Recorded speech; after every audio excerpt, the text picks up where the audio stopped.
Sarah moved into the old Victorian mansion on a cold winter's day, unaware of the darkness that had consumed the house in the past. The creaking floorboards and the eerie silence made her feel uneasy, but she brushed it off as her imagination running wild.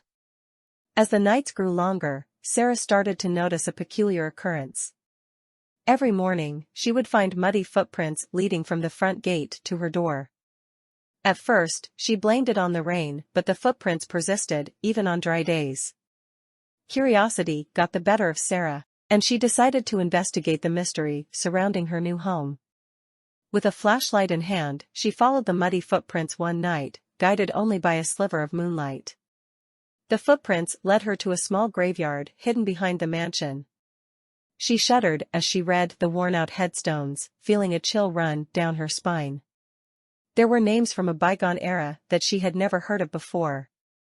Sarah rushed back to the mansion, now convinced that there was something sinister haunting her new home.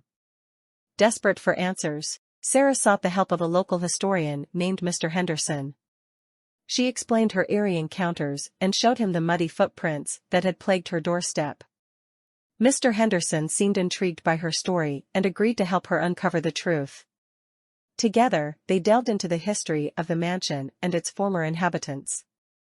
Sarah discovered a series of chilling secrets about the house and the people who once lived there. It was revealed that a young woman named Emily had tragically died in the mansion decades ago, and her spirit was said to haunt the premises. As Sarah and Mr. Henderson pieced together the puzzle, they learned that Emily's death had been anything but natural. She had been murdered by her jealous husband, who had falsely accused her of infidelity. A deep-rooted anger had consumed her soul, and now, she sought revenge against anyone who entered her home. Determined to free herself from the spirit's grip, Sarah and Mr. Henderson set out to find a way to appease Emily's tormented soul. They discovered a hidden chamber beneath the mansion, containing Emily's personal belongings and a letter she had written before her death. In the letter, Emily confessed her undying love for her husband and her anguish at being wrongly accused. Sarah's eyes welled up with tears as she read the heartfelt words, feeling a connection to the young woman who had suffered so greatly. With newfound sympathy and understanding for Emily, Sarah came up with a plan to ease her restless spirit. She organized a small memorial ceremony in the mansion's garden, inviting members of the local community to pay their respects to Emily's tragic fate. As the ceremony came to a close, Sarah said a final prayer for Emily's soul, asking for forgiveness and peace. Suddenly, a gust of wind swept through the garden, rustling the leaves and sending a chill down everyone's spine. Sarah held her breath, unsure if her efforts had made a difference. But then, something remarkable happened.